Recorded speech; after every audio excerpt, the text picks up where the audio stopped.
हरे कृष्णा भाइयों और बहनों। मैं आज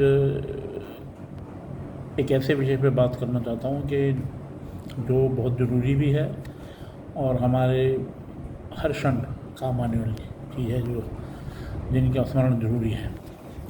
पहली बात तो ये है कि मैंने अभी फ़िल्म देखी जिसका नाम था national highway 8 road to Nidhivan. उसमें दिखाया गया है कि जो लोग उधर जा रहे होते हैं वो 3 लोग तो मर जाते हैं, एक लड़की बच जाती है, वो बाद में भूत बन जाती है और रास्ते में वो जहाँ जहाँ डेस्टिनेशन में रुकते हैं वहाँ पे पता लगता है कि बहुत टाइम से वो आया गया नहीं है और बंद जगह है। इसमें सही भी है और थोड़ा गलत भी है। बताने वाली बात यह है कि आखिर निधिवन जाने से या सेवा कुंज एक और जगह है वहाँ वृंदावन में ठाकुर जी की, वहाँ जाने से क्या होता है? क्या भगवान अपने चाहने वालों को या भक्तों को, ये तो खैर अपना वीडियो किसी टॉपिक पे डॉक्यूमेंट्री बनाने गए थे, पर जैसे ही कोई और आदमी भी भक्ति भाव में उधर जाता है और रुकने की कोशिश करता है या कोई किसी और इंटेंशन से जाता है, तो अगले दिन ना तो वो किसी हाल का रहता ना दुनिया का रहता, और या तो पागल हो जाता है या अंधा हो जाता है। तो ये ऐसा क्यों करते हैं भगवान? इसका जवाब मैं बताना चाहूँगा। पहली बात, जब ये मना कर दिया गया है कि वहाँ नहीं जाना है, तो आप क्यों जा रहे हैं उधर? माँ बाप के कमरे में रात को आप क्यों जा रहे हैं? बच्चे को इतनी समझ होनी चाहिए जब बड़ा हो जाता है कि माँ बाप के कमरे में जब लॉक लगा हो, मना करा हो, तो क्यों जा रहे हैं आप? दूसरी बात, अगर आप 50 वोट के बल्ब में 50,000 वोट डाल देंगे वो तो फूटेगा ही। तो आप उस इतनी गहन लीला को, जो इतनी पवित्र है, लोग चाहे रास का मायने कुछ भी करें, रास का मायने सार है, जो कृष्ण भक्ति का सार है। राधा रानी स्त्री तो हैं, माँ राधा रानी राह देगा ना, रास्ता दे, कृष्ण तक पहुँचने का रास्ता वो है भक्ति मार्ग। तो राधा रानी भक्ति हुई, जिनको पर्सोनिफाई करके हमने राधा रानी कर दिया, जो वास्तव में ऐसी हुई। और राधा रानी श्री कृष्ण जी से 6 महीने बड़ी थी।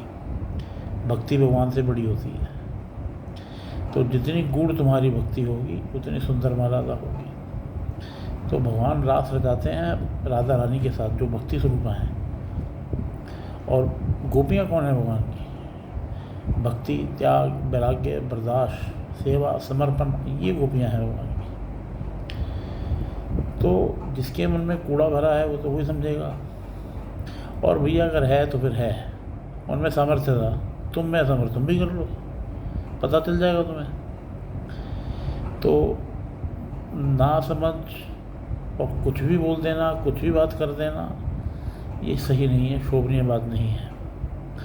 ये कहा गया है, ईश्वर परम कृष्ण सच्चिदानंद विग्रह अनादि आदि गोविंद सर्व कारण कारणम, सर्व कारण कारणम। ये ब्रह्म संहिता का पहला श्लोक है, जो हिंदू रिलीजन की लॉ बुक है। तो मेरा सबसे यही निवेदन है कि ठाकुर जी को सस्ते में ना लें, हल्के में ना लें। मजाक एक हद तक का ठीक रहता है। हर वक्त परमात्मा किसी क्षण भी, किसी स्वरूप में, कैसी स्थिति में मजाक की वस्तु नहीं होते। इसलिए मेरा निवेदन है सभी से कि वो ऐसे विचार ना लाएं और सच्ची उस पर चलें, प्रैक्टिकल बात पे चलें। मैं को अंधेरे में तीर नहीं चला रहा। ठीक है, आप जिस स्थान पे जा रहे हैं उस स्थान की गरिमा रखें। ये हास्यास्पद होके अपनी आउट ऑफ जॉय आप कुछ भी कर लेते हैं, कुछ भी बोल लेते हैं, तो ये शोभनीय बात नहीं है। और जगत नियंता है, सर्वज्ञ सर्वव्यापी, भूतेषु Achyut Hrishikesh Anant, you we go to omnipotent Krishna. God का तो क्या कहा गया? G for generator, O for operator, D for destructor. इसमें एक बात कहूँगा कि शिव जी को डिस्ट्रक्टर कहा गया है, विष्णु जी को ऑपरेटर कहा गया है, ब्रह्मा जी को जनरेटर कहा गया है। तो अगर पहली बात डिस्ट्रक्टर शिव जी को कहा गया है, इसका मायने समझना होगा। डिस्ट्रक्टर बुराइयों के, अगर वो संसार के डिस्ट्रक्टर होते ना तो हल ना पीते, वो संसार में बांट देते हैं, पर पिया उन्होंने खुद। तो इससे पता लगता है वो डिस्ट्रक्टर वैसे नहीं है, वो बुराइयों के नाशक हैं, वो अटल सत्य हैं। तो अब जी से जनरेटर, ओ से ऑपरेटर, डी से डिस्ट्रक्टर। अब मैं गॉड में से ओ ले लूँ तो वो गॉड का सिर्फ ओ है, पूरे गॉड शब्द नहीं है। जनरेटर से जी ले लूँ तो वो ब्रह्मा जी हैं, वो पूरे गॉड नहीं है। डी से शिव जी ले लूँ तो वो डिस्ट्रक्टर हैं बुराइयों की।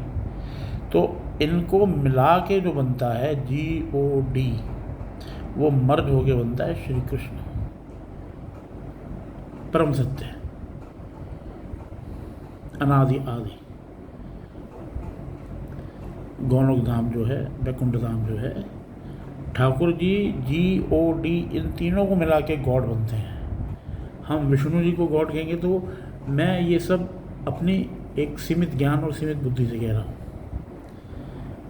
मैं कहीं इसमें गलत भी हो सकता हूँ, बट मैंने जो इस पर अनुसंधान करा है अपनी सीमित बुद्धि से, सीमित ज्ञान से, अगर मैं कुछ गलत कह रहा हूँ तो परमात्मा मुझे क्षमा करें, पर जो बात सत्य होती है वो ठुक जाती है। जो लॉजिक मेरे को निकल रहा था मैं आपके सामने रख रहा हूँ। तो GOD together takes become God. If we take D then it is not complete God. If I take O then it is not complete God. If I take G then it is not complete God.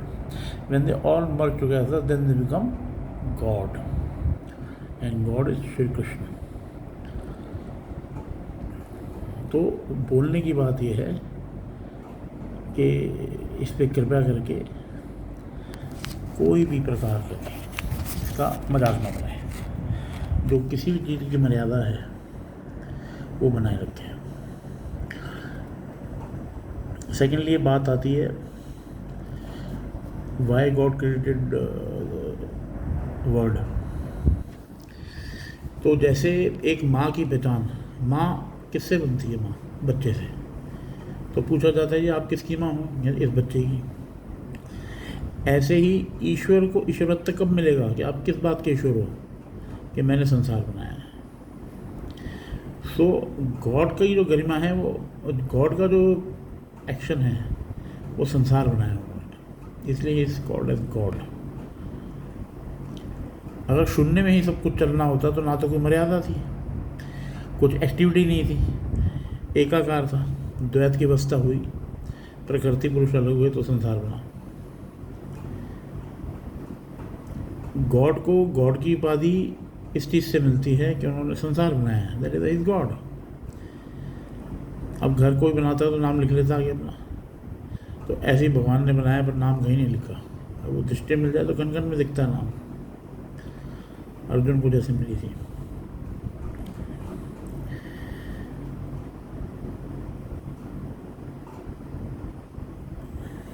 And one more thing, ये बहुत कहा गया है कि ईश्वर हमसे दूर क्यों? ईश्वर को प्राप्त करना मुश्किल है क्या है? मैं इसमें थोड़ी अपनी सीमित बुद्धि से विचार डालना चाहूँगा। ईश्वर ने माँ का रिश्ता बनाया और माँ से मिलने के लिए हमें कोई अपॉइंटमेंट की ज़रूरत नहीं होती, कोई किसी चीज़ की ज़रूरत नहीं होती। बस वो जिद चाहिए कि मेरी माँ है और मैं उसकी गोद में जाके सर रखूँ, वो माँ अपने आप हाथ रख देती है।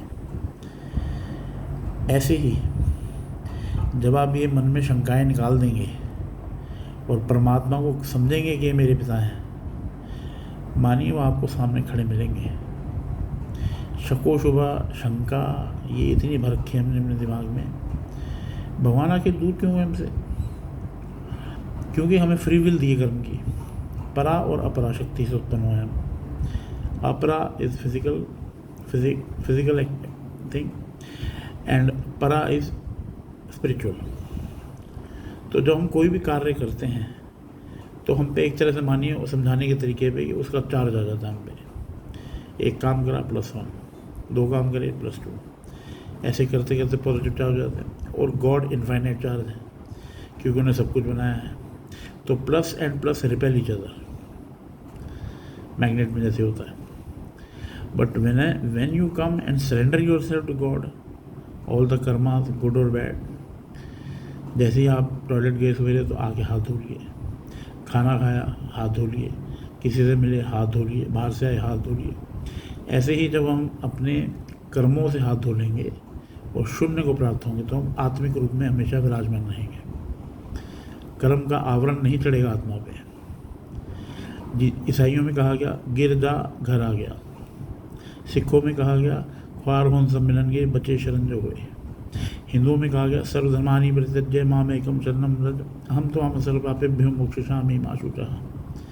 सारे धर्म त्याग अर्जुन, मेरी शरणागति ज़्यादा। तो शरण आने से भगवान विद्यमान दिखते हैं, अर्जुन को भी दिखे थे।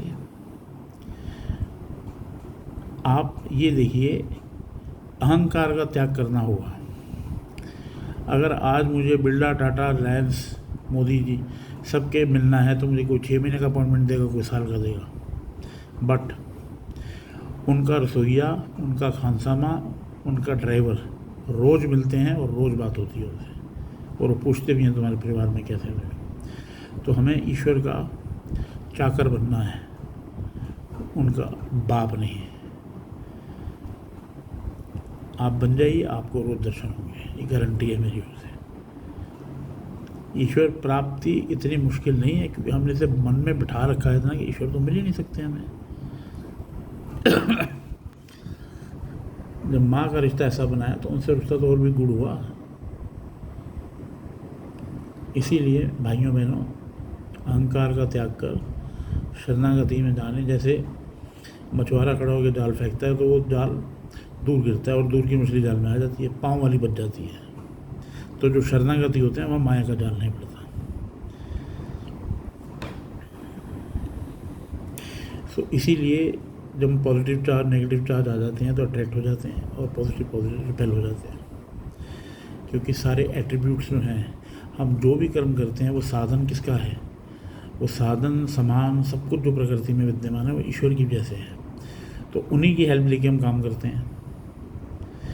तो इस पर तो कहानी है, पर लंबा हो जाएगा, इसलिए मैं शॉर्ट में ही। तो एक आदमी ना 20 साल की उम्र में बोला प्रभु 30 साल तपस्या करूँगा। तो भगवान खुश हुए कि कोई भक्त तो आया मेरे पास। तो उसने जंगल में जाके एक सुंदर चट्टान पे बैठ गया, झरना भी था, पेड़ पौधे थे, पक्षी थे, सब थे। 15 साल तप करा। अब बोला भगवान एक दिन की छुट्टी दे दो, खा पी लूँ, दाढ़ी वाड़ी बना लूँ, 35 का हो गया हूँ, फिर अगले दिन 15 साल के लिए बैठ जाऊँगा, मैं 50 का हो जाऊँगा। भगवान अति भगवान जाने लगे तो एकदम बोले प्रभु रुकिए जरा, थोड़ा हिसाब हो जाए। तो ठाकुर जी बोले भाई नानक साईं के पास मेरा किताब होती है हिसाब की, मैं कल ले आऊँगा, देख लेते हैं, हिसाब कर लेते हैं तुम्हारा। ठीक है। अगले दिन सुबह नहा धो के तैयार हो गए हुए थे। तो आवाज़ें आने लग गई, हिसाब करो हिसाब करो हिसाब करो। बोले कहाँ से आ रही हैं आवाज़ें? उसने देखा कि चट्टान बोल रही है हिसाब करो, 15 साल ये 20 साल पहले धरती पे चले, उसका हिसाब करो। सूरज बोला प्रकाश दिया, उसका हिसाब करो। झरना बोला नमी दी, पानी दिया, प्यास बुझाई, उसका हिसाब करो। हवा बोली तुम्हें श्वास दिए, इसका हिसाब करो। चिड़िया बोली तुम्हें संगीत सुनाया, इसका हिसाब करो। कीड़े वगैरह तुम्हारे से हटाए शरीर से, इसका हिसाब करो। तो जब परमात्मा आए तो वो बोले साहब, बोले नहीं प्रभु कोई हिसाब नहीं है।